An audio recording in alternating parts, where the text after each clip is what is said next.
Yes, hello and welcome. Thank you, Christian. And welcome to our panel entitled, as you can see from the program, Big Problems, Big Data, Little Privacy, Ethics of Data Use in Development Contexts.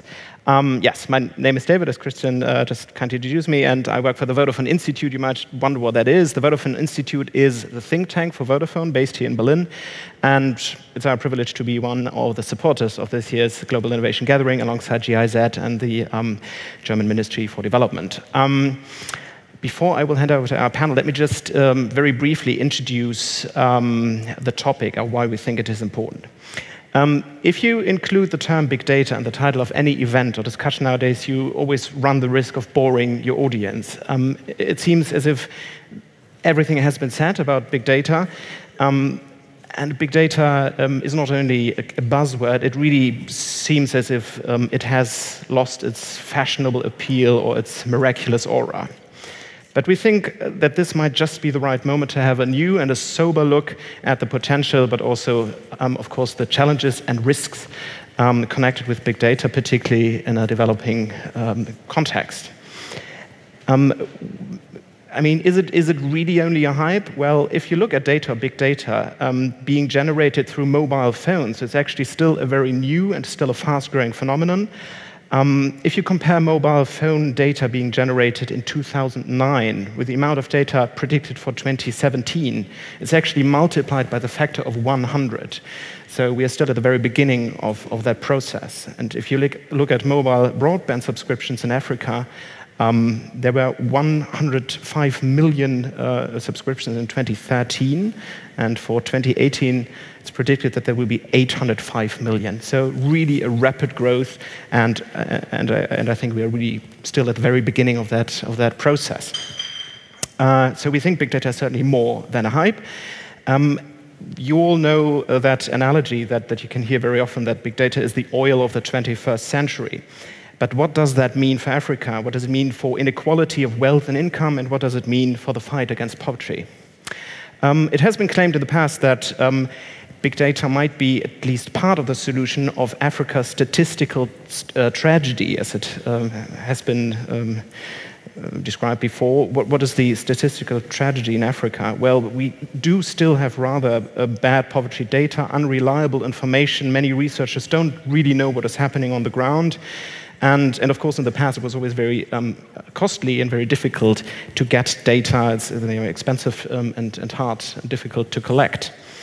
Now, you don't really need a smartphone. You can actually gather very valuable and interesting data with basic phones, the so-called CDR, the call detail record. So where is the person that is doing a call? Whom does that person call and for how long? And based on these data, you can do a lot of things. You can, for example, predict what will happen based on past patterns in terms of predicting the spread of diseases. Yann will talk about that in a minute. You can also get real-time information about human actions and behaviors. You can get real-time feedback also on intervention. So when we do X, what will happen next? So instead of having lengthy and expensive evaluations, you might just look at the very instant of an intervention. So that really also fundamentally changes social research and research in the development context. You can also really have a new form of poverty measures from cell phone use, because people of different income and different background have different patterns of using their phone. So you can see where people are moving and about their income structure and so on. But I won't really go into all the details what is possible.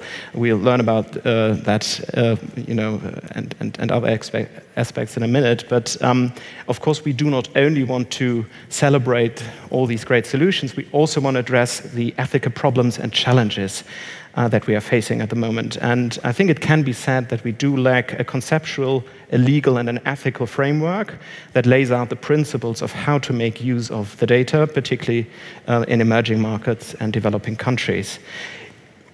Who owns these data? Who can access these data? And do big problems, do urgent problems justify interventions which might push privacy protection to the background? And how can we make sure that the people's data will actually benefit the people and not only the big players and the big corporations? And why is it the case that, of course, many of these applications happen in developing countries because there are no strong privacy protection laws in place. It's a bit of a dilemma. It opens a lot of opportunities, but the reason for that is that in the end it's not ideal really for the user or for the customer, because he doesn't have the privacy protection in place that we have here in Europe or in other countries. So without any further ado, I'd like to hand over to Yann, who will be the first. We thought we have a little bit of a debate-style panel here, so Yann will be the proponent, and then Zara will carry on, and she will be the opponent, and then we just join the discussion. Yann. Thank you. Good afternoon, everybody. Thank you, David. It's a pleasure to be here, and it's actually a pleasure to see a pretty good number of people here. And we talk about big data, so we can say a lot of things. And I've been concerned about the number of people attending each session at Republica. And I've been just running a very complex algorithm. And I noticed there is a strong correlation between the people in the room and the number of Kenyan ladies in a panel, right? So I hope it's going to be fun today again. So yeah, I'm going to talk about a few applications of big data in the development context. Development, like we say. I've been working for the team of CTIC Dakar, which is a technology business incubator based in Senegal. We are a public-private partnership, so we have different types of partners, including telecommunication operators. And so we had the great opportunity to do a challenge with the telecommunication operator Orange to see what could be the potential of big data in a development context. Just to know you a little better, who is in the room has a scientific background? Can you raise your hand, please, if you have a scientific background? Okay. Who has an art background in here? Cool. Who has a literature background? And who has business background? Okay, cool. Just to let you know, I'm going to have very scientific slides. It's just to impress you a little bit. It's not because I'm a scientist, don't worry. So what is this other stuff for development? You know what I mean? The challenge is called big data or data for development. We see a lot of things for development, blah, blah, blah. And why, when it always has to deal with Africa, it has to be for development. So that's maybe another question we will ask, but just letting you know about this challenge that we run with Orange. So Orange, basically, is one of the largest telecommunication operator in Africa, and also has a huge monopoly in Senegal. And for one time, in having a monopoly could be interesting. It's when they open their data. Just to let you know, Orange owns for 70% of the market in Senegal in terms of voice communication. So it's pretty big. And so they just opened for the research community 3 data sets. So different data about the mobility of their users, different data about the localization of those, and also the length of the call, the duration of the call, and all those kind of things. And of course, they put all the data that they already have, that they naturally collect for make your invoice. And they anonymized it. And we're going to talk again about that, the anonymization. Sorry for my English. I don't know what you say in English. This part is very complicated. So that's why, we've been working pretty hard on that. And so we help them, reach out to the research community in Senegal and also globally. So we used the data from Senegal, but open to the entire worldwide research community. So you have 260 research labs working on that, including 11 from Senegal. And it's going to be another question we're going to raise, is the ownership of this science, and that has to be in emerging countries if you use the data that we have in emerging countries. And after a few months of research, actually it was a year-long program, we had 60 papers submitted, scientific papers submitted. 40% of them were talking about transport, 20% of them were talking about healthcare, and others about national statistics. So I'm just going to share a few of them and what could be the potential application. Yeah, I told you I had a very scientific slide, right? It looks cool, huh? So I'm not going to get into detail for that. So it's an university in Asia. Basically, you can see the title, How Can We Use Mobile Data to Anticipate the Spread of the Ebola Disease? Ebola disease has been huge in Africa. We talk a lot about this. but also science and data can really help us predict how this is going to spread. Just simply by looking at how the people use the cell phone and where they are at different points can help you, in case of a disease, predict the spread of that. We've been very lucky in Senegal. We only had one case. But this kind of thing really helped, I think, and can help further in the future. Another use for electrification. I mean, all of you, if you've been in Africa, you have power shutdown. That's a huge problem. And this kind of thing, enables to understand the pattern of the way people use the cell phone, move from different cities, to anticipate how you can better make a system for electricity. And this is very, very important. And why all this thing is very important is because we have no data so far. It's not like in Europe or in the US where our government have the means to do this data, this huge survey on everything. If you go to Senegal, because I don't really know the other country, but at least in Senegal, we have none of that. And that's a real challenge, because if you don't have any data, how can you plan relevant urbanism, electrification, healthcare programs? And so this is why that could be interesting. So another example, then it's going to be the electrification.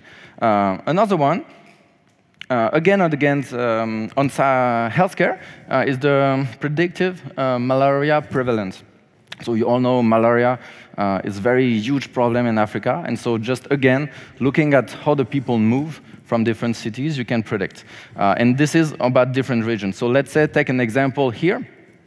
If you have a big malaria prevalence in this region, you can expect this kind of spread throughout the entire region. And they did that for all the 10th region of Senegal. Yep. And this is a paper from Brown University. So it's all university from all over the world, and sometimes involving Senegalese researchers, and not enough. A last one that I found pretty cool, because it's traffic jam is huge in most urban areas all over the continent, and Dakar as well. So you see, this is Dakar. So this is where 2 million people work every day, but there is only here 200,000 inhabitants. And so you have all these people commuting every day over here, and so they build a beautiful highway. They spend a lot of donors' money into building this highway, expecting that it's going to have a huge impact. And this actually data is very interesting because it shows that, yes, it has. You see in blue the part of the city that are less blocked by traffic jam, which is a good point because in some point it works really well. But surprisingly, there is a part here in the city, we don't know exactly why, that is completely more packed than it used to be. And it's kind of something that is not, obvious at all. And so it's only with this data that we can look at that. And of course, after, maybe the government can take decision to build another highway or something like this. And so there was a paper from London School of Economics. Yep. And for the rest, I have my PayPal account. You can send me the money over here. No, of course not. It's free and everything is downloadable from the Orange website, d40.orange.com. There is 60 research papers that have been published over there, so you can definitely look at them and go through. It's pretty heavy, it's pretty dense if you don't have any scientific background, but it's very, very interesting. And we can just imagine if we do that for all of the countries, the impact it can have. Something that is interesting is only about 1 year of mobile data, to year 2013. And the challenge, of course, is to do that on a real time. But that also poses other questions that we'll probably debate after that. So I'd like to come up with a few suggestions.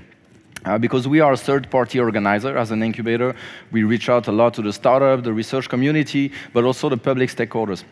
And I think this is very, very important. If you want to have a successful big data project in a development context, you need to involve the people on the ground. Because you need to build sustainable businesses at the end. You need to have research who are locally understanding the problematic. The issue, if you have a researcher from MIT and Stanford working on this project, that's great. They have a great scientific background. But do they understand your local background? And what they want to prove with their research, is it what you really need as a Senegalese people?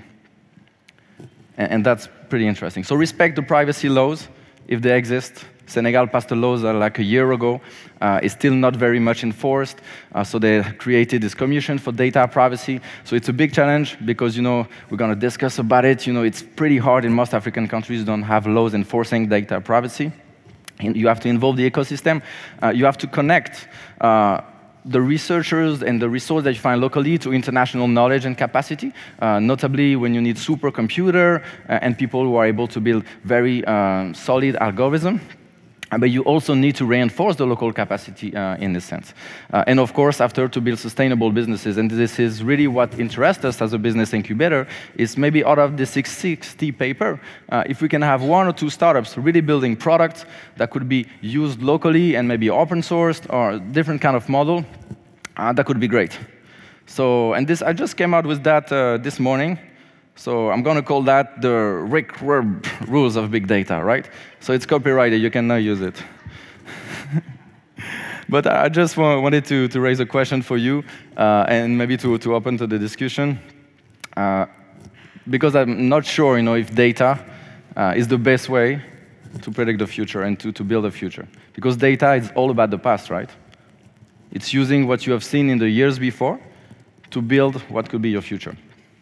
Could be interesting, but don't we need, maybe, especially in Senegal, don't we need like disruptive technology and then disruptive innovation that you cannot predict with the past data? So I just want to let you with this question around big data. Of course, there is the ethics problem, but there is also just the use of that. Is it relevant? Well, thank you very much. Bye-bye. Yeah. Thank you, Yann. OK, so that seems to be all pretty easy, straightforward, great solutions, and already a framework. Thanks so much. But also there are, of course, challenges, problems, maybe unintended consequences, and this is what Zara will talk about. Yeah. Hi, everyone. Thanks for having me. So there were lots of actually things that Yann said that I want to pick up on. But just before I do, I think it's kind of important to define what we think of when we say big data, because lots of people have very different understandings, and it makes this conversation kind of difficult to have. So when we say big data, we don't mean open data. That's data that's in a certain format that falls under what's known as the open definition. Means it's machine readable, it means it's downloadable, it means you can do what you want with it. And when we talk about big data, we mean massive quantities of data. So data that can't be dealt with in the same way that has been done in the past. And extremely large data sets. You can, as Yann was explaining, you can analyze them to find out all sorts of things about human interaction and about human behavior and patterns and trends and that kinds of thing. So it's the kind of thing that's going to happen. It's going to become even bigger and bigger as time goes on, because, I mean, as we all know, we're leaking data all over the place, as time goes on. So challenges around big data can be anything from the way that companies think of it as like how to capture enough or how to analyze it correctly. And what I'm going to talk about is specific to the field of international development. So I think the biggest question here is who, in lots of ways. So who is collecting the data? And who is deciding what they do with it. So one of the points that Yann just made, saying respect privacy laws if they exist, I actually wholly disagree with if they exist. I don't think you need a privacy law in a certain country to be able to respect privacy as a fundamental human right, because everyone is human, whether they happen to live in a country that has a strong... whether they happen to have a strong, whether they happen to have strong privacy legislation or not. And this is something that really worries me in lots of the discussions that I have in this field, because people say, oh, isn't it great that in various African countries and various Asian countries, there's very weak legislation, and that means we can go and we can get all these insights and we can learn all these things. And it just reminds me of, I talked yesterday about the role of technology in colonialism. And that power disparity is completely that. It's poor people in poor countries without the legislation to protect them, and rich people coming and saying, oh, we want to learn all these things about you, and then we'll use it to help you. But for example, the 60 papers that were written, I wonder how many Senegalese people read any of those, to be honest. And the 4 examples that you showed, none of them were by Senegalese researchers, although I know some of them were. And like putting that knowledge in academic papers is great for people from academic institutions. It's less great for the people who the data is being collected about.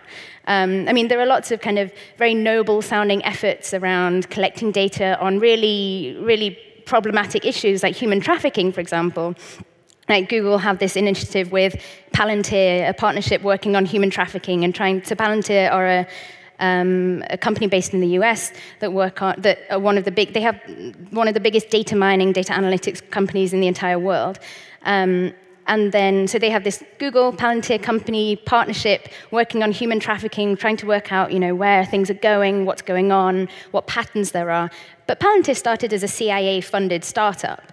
Like, when we think about, it's great, it's very noble, it's wonderful, but this is all data that will be eventually somehow going to the CIA because they're the ones who started it. And that's another thing that is very worrying in lots of these partnerships and lots of these initiatives, because there are companies who are in some way, the companies who have the technology to be able to do lots of these big data or even just normal data projects are in some way linked to the US, in some way to Europe. They're very, very rarely, but increasingly so, which is wonderful, actually based in the countries that they're doing the research on.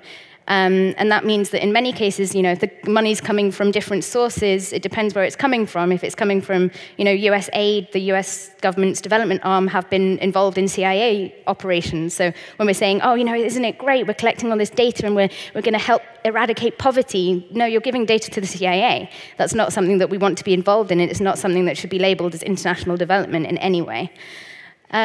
And then thinking about who the data is being collected from. So we have lots of these issues of consent in Europe, in North America.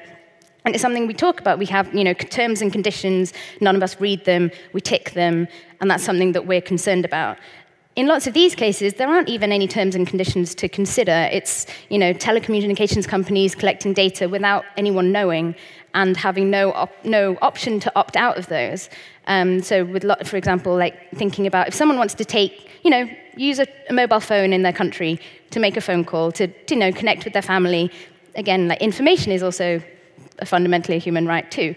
And if they don't have any option to opt out from their data then being given from a telecommunications company to another government to a company, that's not really informed consent. That's kind of the opposite. That's doing it without them ever knowing. And it's wonderful that there's kind of arguments against that, saying it's only metadata. That doesn't mean a thing. You can do just as much as bad stuff as you can do with metadata as you can with the actual kind of transcripts of phone calls. So yeah, I guess, there's lots of issues around who and agency within this. I would argue that, in lots of these cases, people don't have a choice, and they should, we do seem to be treating people in poor countries with lots of these big data projects as though they're second-class citizens, as though they don't have human rights. And when we have the same conversations here in Europe, we think about them in very different ways. You can see that in lots of things in international development generally. An example is in the UK, we rejected the idea of identification cards because it's against our privacy rights. But the UK is currently funding identification cards in 3 or 4 countries worldwide. But double standards, it's fine. It's an international development project, so it seems to be okay in that way, which is something I also disagree with. So just as an example, there's I think with lots of these projects, we seem to think of them as what's the best possible outcome that could come from all this data.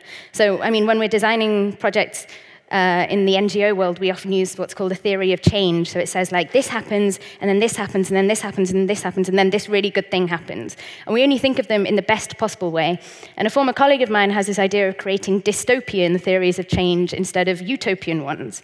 So you think of what's the worst possible thing that could, it's kind of depressing, I'm sorry. You think of the worst possible thing that could happen with every single stage of your project. And I think in lots of these projects, if we were to do that, it would terrify us, and it would be really, really, really awful. So just to give an example of that, this is a quote from an Al Arabiya article earlier this year from someone who's helping run a refugee camp in Turkey. It says that biometrics IDs will be used for lots of good things: aid, job opportunities, education, social opportunities. but also to identify those who have been involved in criminal activity. And I mentioned this already because I just think it's a great example of what I mean by the worst possible things that could be done with this data. I mean, who decides who is a criminal? The Turkish government, the Syrian government, the US government? What do they do with that? Do you have any choice when you arrive at that refugee camp? If you know that you're considered to be a criminal for something that's actually totally within your human rights, do you then walk away from the refugee camp and go somewhere else? Like, do you even have that opportunity to make that decision? Or are you just faced with, like, I'm going to have to do it if I want food, shelter, and water, which is a terrible choice that no one should ever have to make. And then another one is, so this is a tweet that was from a meeting that was held a couple of weeks ago about the data revolution. So in international development, we're coming to the end of the Millennium Development Goals, 2015, and we're now coming up with the Sustainable Development Goals. And one big part of the Sustainable Development Goals is been around collecting data and using data to make sure that the Sustainable Development Goals happen as we've said they would do. And yeah, so this is something that, so asking US government intelligence systems to be used as part of the Sustainable Development Goals. And the double standards there are just so huge. Like when the US government use that intelligence on US citizens, it's terrible. But when we use those systems to help other poor people, it's great. Like it blows my mind. So just a last thing. So basically, I don't want it to seem like I'm kind of anti-innovation, because I'm not. It's just, and this is kind of often the way that I see the argument framed, like between innovation and conservatism, or being really slow and bureaucratic. And I don't think that's the argument. I don't think that's the dichotomy we should be dealing with at all. I think we should just be being thoughtful, thinking of all possibilities, and not being overly utopian in what we're imagining will happen with the data. Just being like, I think we have this issue of, we have this idea of innovation being very quick, rapid iterations, and that's great in like a purely software environment, agile development, that kind of thing. But in this, we're dealing with huge amounts of people who are in the most vulnerable positions in the entire world. Like, it's not like this is an experiment that we can just try. If it doesn't work, try again. If it doesn't work, try again. This is a totally different situation, and I think it requires even more care than we might necessarily do. And given that, we seem to be going the other way, thinking, oh, they don't have any laws, like I'm, legally okay. We shouldn't be abiding by the lowest common denominator of, oh, this government hasn't caught up with their privacy legislation, let's go there. Okay. That's it. Thanks.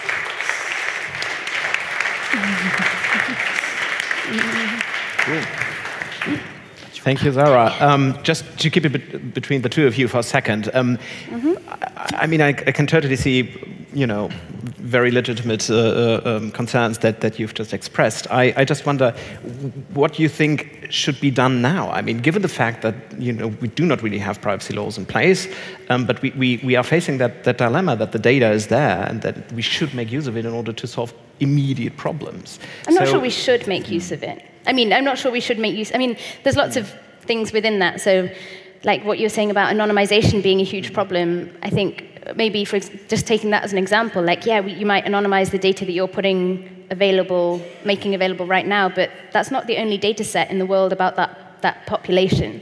So, I mean, anonymization is going to become even ever more difficult to actually do. De-anonymization is totally possible. So I'm not sure we should think of it as like, oh, we should use this because it's there. Just because it's possible doesn't mean we need to do it. Okay, do you share that view? I mean, one could also say if there is a problem that can be solved, it's an urgent problem. We talk about the spread of disease and so on, and we do not make use of it. It's an ethical problem. Isn't it? I really agree with you, Sarah. Maybe looking at different emergency case where we really have to maybe to put a framework in this case of emergency to use this data. But I agree, if there is no laws to protect the citizen, why should we urge, and run into using those big data? That may be a little too early.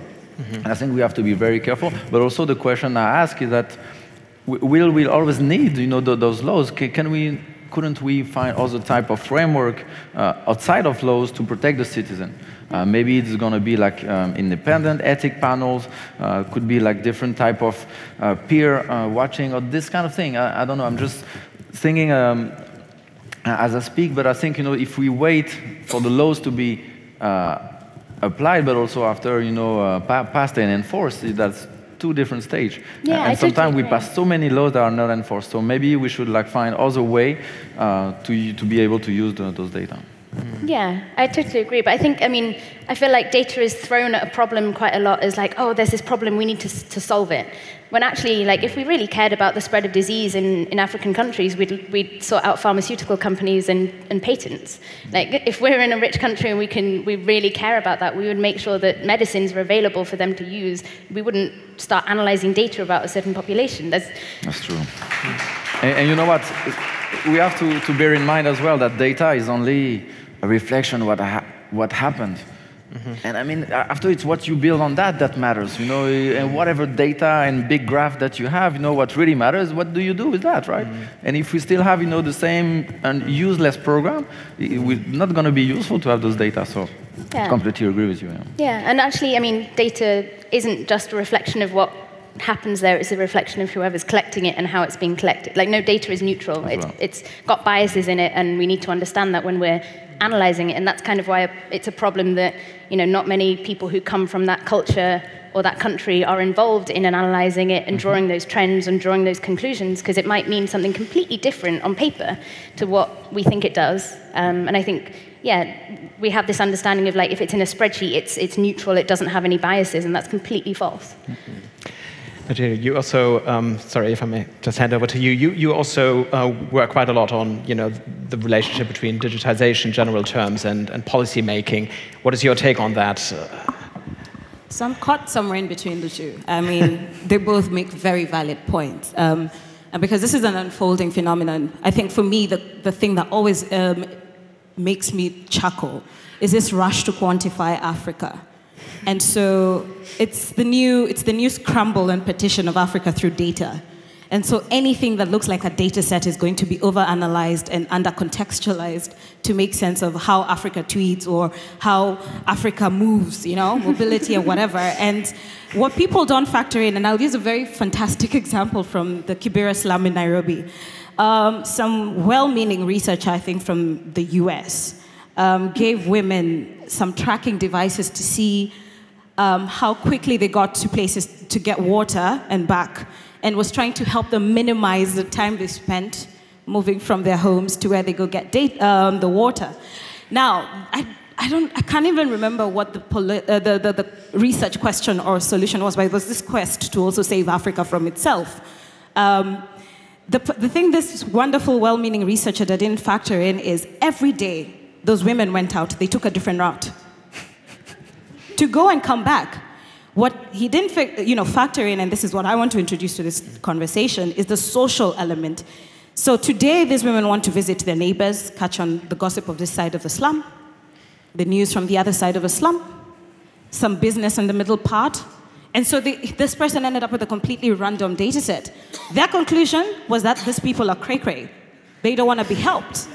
But what this person didn't factor in is the context. And this is where I'm coming in from with this angle. And what we are trying to do, at least with some of the research we're doing, is bring in that context. It's, while the data is being generated, and in this case, social media data, assessing how people are conversing about different issues, say, whether it's a voting process. I mean, in Kenya, for instance, in 2013, we had an election that was under this guise of peace at all costs. And so there was a lot of self-censorship that was being imposed. So media could only talk about things going well. Everybody was in this quest to talk about how we were a peaceful nation. We were putting on a show for the world because we were coming back from a context where in 2007, things had gone a bit south. Now, we asked ourselves the question, as Kenyans, we know something is off about this narrative. Let's go to the new place where people are trying to have conversations or beaming their thoughts to the world, and this was social media. More specifically, we looked at Twitter data, and we looked at what people were doing in terms of sharing about their experience during the voting process, and we found a hell other story that nobody else was picking up on. So in this case, the question becomes, do we ignore that data because it's there? And that's why in this whole narrative, I don't know where to fall, is we found so much insight. We found that people were not everybody was buying into, oh, Kenya was voting so peacefully. Not everybody was willing to suppress the social tensions that were at play at that time. Even with ongoing work we have around monitoring online hate speech in Kenya, in Nigeria, in South Sudan, and even in Myanmar. One of the things we're learning is the need for context. So I may have been the person who has been tasked with initiating the project, but when it comes to another country context, I have no business trying to assume that I'll figure it out. And I need other people who are from that context to do that work themselves. And this is super important for anybody who's going to be funding this work, anybody who's going to say they want to rush to quantify Africa, to D for D Africa, I for D, and whatever for D Africa. You need to, without the context, you're going to end up like that well-meaning researcher in Kibera who concluded that Africans or the Africans of Kibera were crazy, because we need to factor in context. Now, that also means that we should not blindly look at data without looking at what other events are happening. And this is the other risk that we face. The world is not homogeneous, There's this other fascination with collecting data to predict events, to predict outcomes. I'm like, but humans don't just operate like that, We're not just like bots, unless that's what we're aiming towards. Yeah. I mean, there's vested interest in an Aurelian state, but until then, there's context that is super important. And this is where, I guess in this whole debate, it becomes a bit fluid. There's the other aspect of laws being formulated, not necessarily to protect citizens, but to protect those people who are gaining access to this data, and especially the private companies. So do we still pursue the angle of talking about the laws, or do we make sure that human rights or social science and context is being picked up on? So I guess it's a gray area, but my point, again, my takeaway point, let's not be too quick to be in a rush to quantify contexts. There's so much more that goes into it. I mean, I would really be interested, what is your impression at the moment? Do you have a privacy debate at all in the country you come from? I mean, what is it? What, do you have different concepts of privacy? Is it as a lively debate as it is elsewhere? Right. So, I mean, with the research we do, the sort of like departure point becomes people who sign up to use social media, people who sign up to use Twitter, people who sign up to use Facebook, or at least public spaces on the internet. The terms and services and the terms of service that nobody ever reads, that's a whole other conversation for another day. We need to talk about that. But we work with the premise that, people are aware of what they're signing up for. They're going into a new public space. It's a new public sphere, so to speak. And so we will never touch on anything that is in a private domain. We will never go into monitoring how hate is spread through WhatsApp or Viber or anything like that. We use that which is in the public domain and operate within that context. That said, with the big data that we end up with, we also are learning and also advocating the notion that big data does not necessarily have to be open. There's a whole thing, there's this false notion that, all data should be open. How we aggregate that data, and it goes back to what Zara was saying, data is not neutral. So when we collect data to assess hate speech, we've collected it with certain assumptions, we've collected it with a certain set of questions. So we can't just put it out there for anybody to pick up, because it could falsely, lead to somebody being, attacked, or being picked up on by authorities and that kind of thing. So how we work around the issue of privacy is we have the responsibility to assess that data, make sense of it, make social sense of it, and very much inform the conversations that are going into the notion of how citizens, at least in this case, Kenyan citizens, are using the online sphere. But we cannot present that data to just about anybody without a proper agreement that, this will not be used to falsely, prosecute somebody, because there's the responsibility we have to protect that data. The conversation of privacy, I guess it goes back to when you're going online, are you aware of what you're doing? It goes back to the individual, and that is a function of education and awareness around that. Yeah. Thank you. I would like to hand over to you, Sheilah. Yes.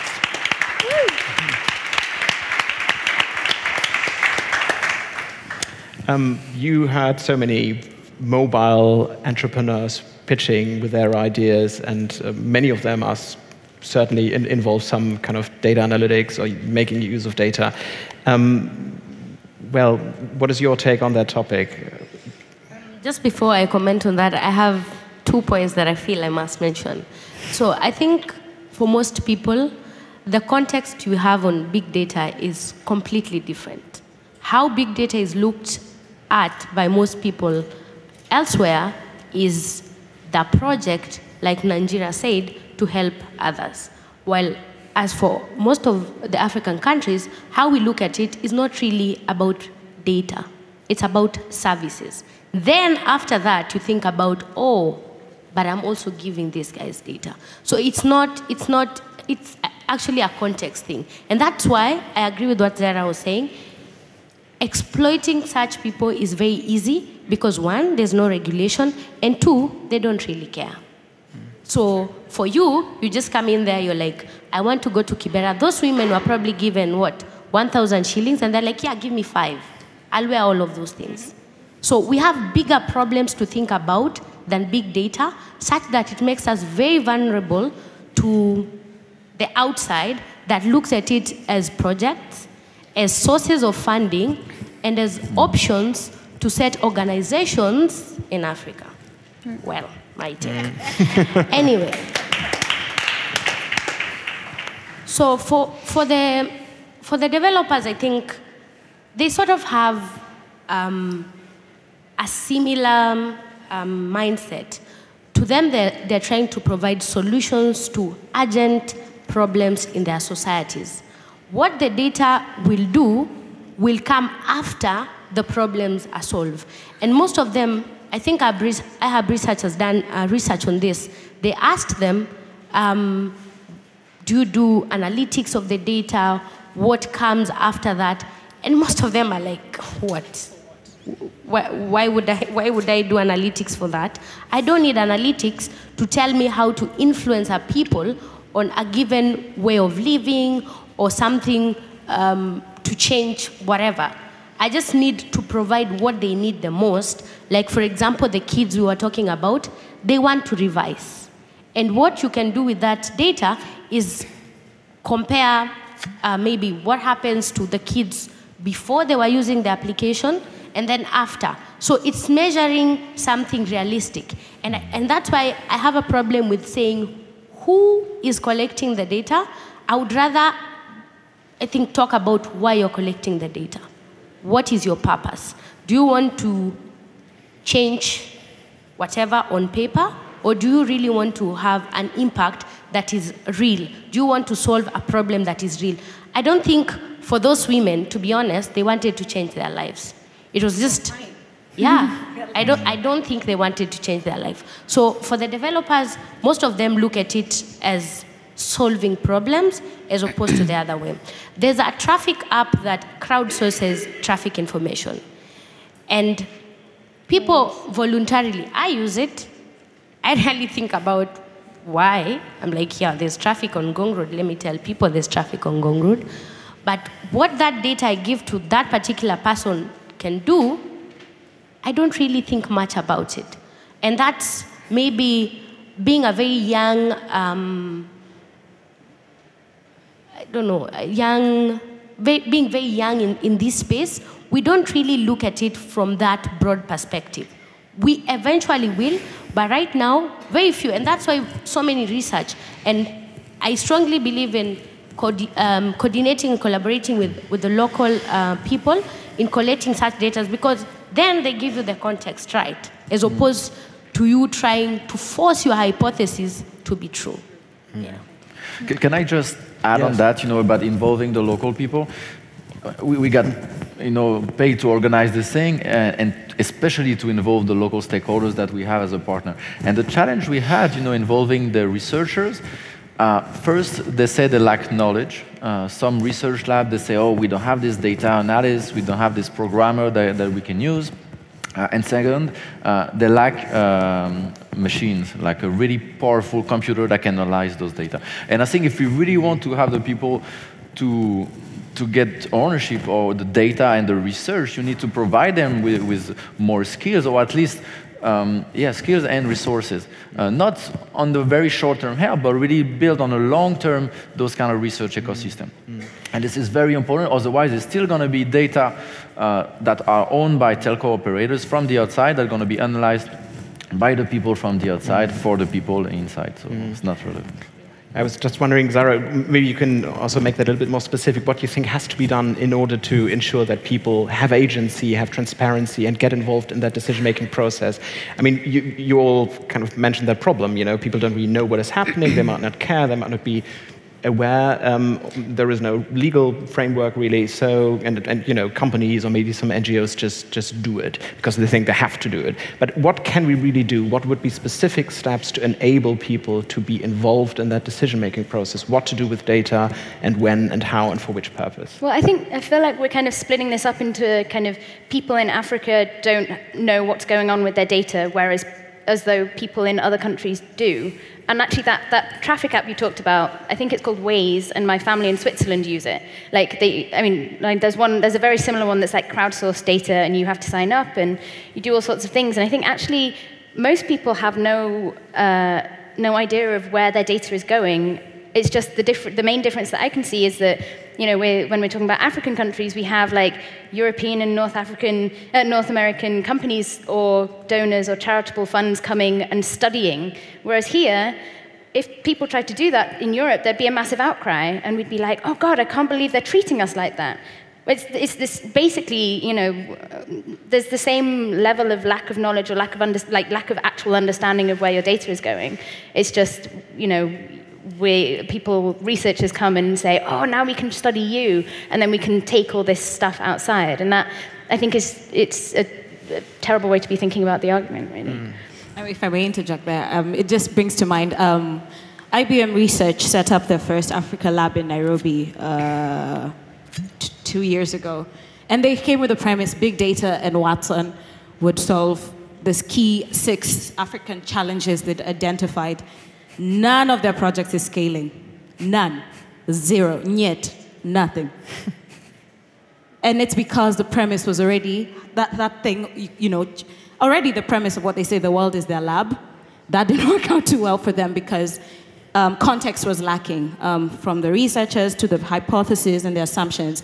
What we found with the work we do, the most effective way to get people to be aware of how their data is used is to be part of a conversation and synthesize back in that conversation. So we find a conversation about ethnicity in Kenya, which is one of the drivers of hate speech. And you interject in that conversation and tell people, actually, based on a previous conversation and other previous conversations around the similar issue, this is what happened. And then people are like, oh, well, interesting that when I tweet about this, it's picked up on and is used in research. We found, well, we can write papers, we can policy briefs and that kind of thing. The best thing in terms of engaging people is giving back through conversation and spaces through which they're already engaging to generate that data, insights based on what we're finding. And that has been super interesting in getting people involved even in fighting for their own freedom online. Because it's been about saying, look, guys, we see that there's hatred being driven, but by the same context, there's so much attempt to sort of counter it. So that self-regulation mechanism is already citizen-generated. Giving back that finding has been more than enough to empower people. We haven't had to do much else. Yeah. I mean, you all seem to agree that the purpose of the data analysis has to be more or less clear from the beginning. Like, why do you do something? Why do you make that intervention? Why do you do that research? I wonder, isn't it inherent to big data analytics that very often you don't know what you will find, and that the correlation will just kind of come up, with a kind of open data set. You work with it, and then you discover something terribly interesting, which might have a huge social implication. But you haven't really been thinking about it from the very beginning, because had you wouldn't have had to do the data analysis, you know what I mean? Isn't that a dilemma? Yeah, I completely agree with that, because when we organized the launch of this D40 challenge in Senegal, you had all the researchers that had no idea what to do with that. And as soon as you start talking, organizing group session on specific topic, they say, oh, maybe we can do that and do that. So it's an entire process to have the people really thinking about what they could do for their own context. And it takes an entire day and several workshops after that to make the people work together, create teams, and after, propose a research project. And of course, after you have the idea of the project, but you also have the result. Are you able to really use this data to prove what you would like to prove? And that's also another challenge sometimes. Yeah. Thank you, Yann. Sorry, Sheilah, before you may just reply in a second. I just want to invite our audience. We only have a couple of minutes left, but if someone has a comment or a question, feel free. We do have a microphone in the room. So, yeah, should we do the question? Is that okay? Yes, over there, the gentleman on the right. Check, check, check. Yes. I have a question. I mean, we talk about the privacy issues of data, and it's a bit of a hard sell in the development context when people are dying from whatever diseases and so on. So I guess if you when you try to get the debate going, Zara, for example, what are your most prominent examples that you would mention? I mean, you mentioned the Syrian refugee in Turkey that might have his life threatened by being biometrically identified, or are there other kind of like examples that make the case also for the development community? I think in terms of examples, there shouldn't really need to be anything more said than privacy is a human right. Like that's it. Like you can try and think of as many examples of how this might go terribly, terribly wrong, but if you can't respect that everyone is a human being, and if you're working in development and you can't understand that everyone deserves to be treated in the same way, you probably shouldn't be working in development. You can do that, I can't. No. Okay. Yes. Oh. So I wondered if any of you could just speak to the question of, like, it seems to me that sometimes it's almost like a solution in search of a problem, or people who do this kind of data science are like, I could do this with anything, but I want to do it on poor people, and that's their interest. And I guess I've noticed also that a lot of the projects actually, maybe they're tied to an academic institution, but maybe they're not.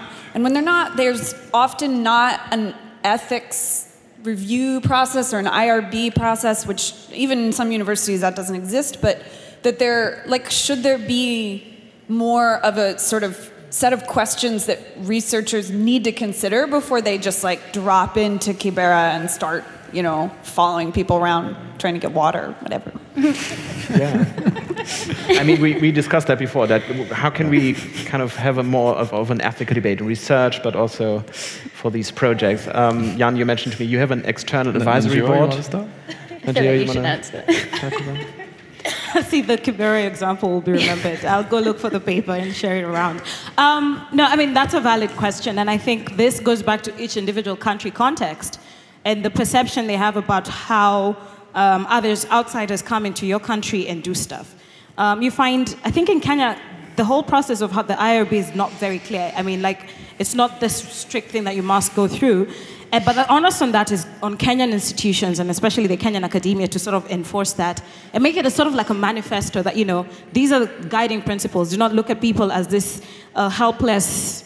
And I think this is something ourselves we have to sort of project back to the world, as opposed to always complaining about how you're doing it wrong. And I'll take that 100%.